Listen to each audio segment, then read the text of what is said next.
Thank you very much, Randy. Back to the phone lines. We'll talk next to Karen in Kansas City, Kansas. Hi, Karen.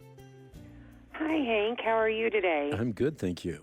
Good. I have a question. I have a 22-year-old daughter, and we've been discussing this issue, and she just can't wrap her mind around it, and I don't know where to point her or what to tell her.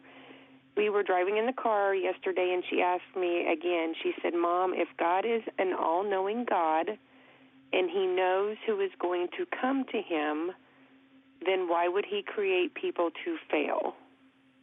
Well, God didn't create people to fail. God created people in such a way that they had will. They could choose to love him and serve him and worship him and do what they were created to do, and that is have a relationship with him, or reject him.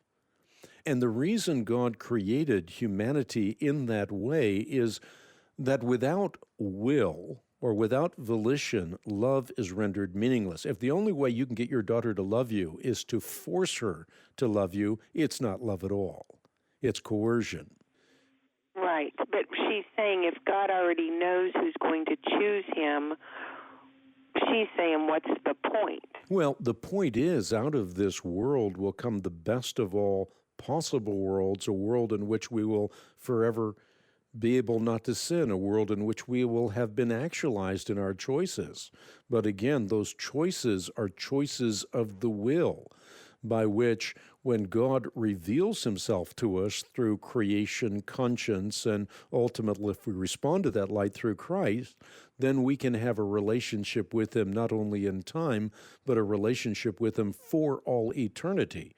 But this is how God created people, so that those who do not want a relationship with him will not be coerced to have a relationship with him either in time or in eternity. In other words, they will be separated from him for all eternity, but those who desire a relationship with him will have the fulfillment of the very thing they were created for.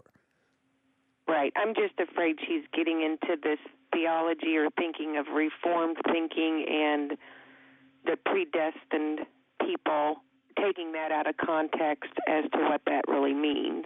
Yeah, I think what's really important to recognize is that the fact that God knows doesn't mean that our lives are fatalistically determined, because you can know something in your past with great precision. You can know something that happened that you had nothing to do with orchestrating, but yet the fact that you know, therefore, doesn't make you the causal agent of it.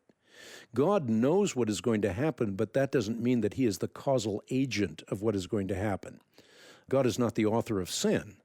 God created the potential for evil. Human beings actualize that evil by their choices, but out of this world will come the best of all potential worlds. Again, a world in which we will forever be able not to sin. Well, thank you very much. You got it. Thank you so much for your call.